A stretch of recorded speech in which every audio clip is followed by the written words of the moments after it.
Tarif Trump, BNM mungkin kurangkan OPR 4 April 2025. Bank negara berkemungkinan mengurangkan kadar dasar semalaman atau OPR kepada 2.75% tahun ini bagi menangani risiko pertumbuhan ekonomi lebih rendah susulan pengenalan tarif timbal balik. Tarif reciprocal tarif timbal balik baru oleh Presiden Amerika Syarikat Donald Trump. Ini menurut CIMB lah kajian pasaran. Bulan Julai menyokong permintaan dalam negeri. Ini BNM pertimbangkan memotong OPR pada bulan Julai untuk menyokong permintaan dalam negeri. Maksudnya nak galakkan kami semua berbelanja untuk bagi ekonomi jalan. Okey, sebab tu dia kurangkan OPR.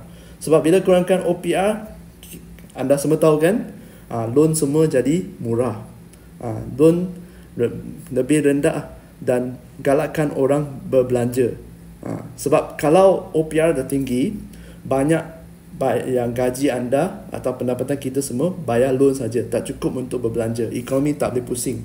Ekonomi tak boleh pusing, perniagaan pun tak boleh ada untung. Mereka akan tutup satu persatu dan tak boleh bayar loan. Okey. Jadi sebab tu Bank Negara Malaysia BNM mempertimbangkan potong OPR pada bulan Julai. Kenapa Julai? Sebab mesyuarat dia bukan setiap bulan atau setiap hari, ada tarikh yang sudah ditetapkan. Satu tahun rasanya 4 kali, setiap suku. Berpunca daripada kelabapan AS yang lebih taruh dari jangkaan atau kelemahan lebih luas dan permintaan luar menjadi lebih hebat. Okey, apa maksudnya di sini? Sebenarnya kenapa Trump kenakan tarif timbal balik kepada seluruh dunia, bukan hanya Malaysia saja. Sebab Amerika Syarikat sendiri, permintaan dalam negeri dia sudah banyak kurang. Dan mereka sudah, ada pakar yang kata mereka sudah dalam resesi, recession. Mereka sudah, ekonomi mereka dah teruk. Sebab tu mereka nak dapatkan lebih banyak pendapatan. Ini dia buat, dia kurangkan julat tarif. Dia kenakan tarif timbal balik kepada negara yang jual kepada mereka. Kami menyemak semua ramalan OPR pada pemotongan sebanyak 25% ke bawah kepada 2.7% pada tahun 2025 ini. Jadi untuk kawal, apabila nak masuk ke gawatan ekonomi ke tak, untuk kawal, kerajaan ada instrumen ni dia dipanggil oleh monetary kewangan, policy monetary. Okey, dan ini adalah OPR. Potong OPR bagi ekonomi, galakkan ekonomi berjalan. Okey, seperti yang anda sedia maklum, Malaysia dikenakan tarif timbal balik 24%. Okey. Dan menurut CIMB, ini belakangkan ekonomi domestik yang perlahan di Amerika Syarikat. Yang betul, sebab perlahan sebab barang murah daripada luar negara masuk kan, jadi mengganggu ekonomi mereka. Jadi sebab tu mereka pun dah perlahan, sebab mereka bayar tarif tinggi juga. Suku keempat 2025, 22.5%. Peningkatan 2.5% tu dah bawah jangkaan.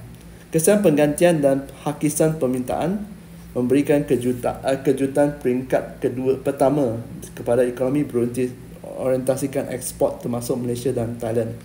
Maksudnya di sini negara kita adalah negara ekspor, net exporter. Dalam bahasa Inggeris dipanggil net exporter. Maksudnya kita ekspor lebih banyak daripada kita import. Itu salah satu cara kita menjana pendapatan untuk pembangunan negara. Okey. Jadi apabila tarif timbal balik ni dikenakan, barang yang kita ekspor pun akan jadi kurang dan pendapatan akan kurang. Okey, jadi kalau pendapatan kurang, maksudnya income projection atau KDNK, keluaran dalam negara kasar, GDP lah, gross domestic product, dalam negara, kalau dalam bahasa Inggeris GDP, gross domestic production atau gross domestic product asalnya. Keluaran dalam negara kasar tiap-tiap tahun, kalau kita sasarkan positif, maksudnya ada pertumbuhan dari segi ekonomi. Jadi sasaran tahun ni 2025 adalah 5%. Sekarang potong kepada 4% berikutan timbal balik ni, tarif timbal balik ini. Jadi anda mungkin tertanya-tanya, 1% ni macam sikit lah, sebenarnya sangat-sangat banyak.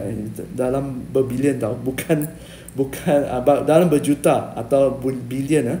berjuta, bukan sikit Jadi sebab tu BNM pertimbangkan untuk mungkin pakar ramalkan BNM mungkin pertimbangkan untuk potong kadar dasar semalaman atau OPR. Okey. Untuk penerangan lanjut apa tu tarif timbal balik dan apakah kesannya kepada kami semua sebagai rakyat Malaysia dan seterusnya kesan kepada hartanah, saya tak boleh terangkan dalam video yang pendek ini.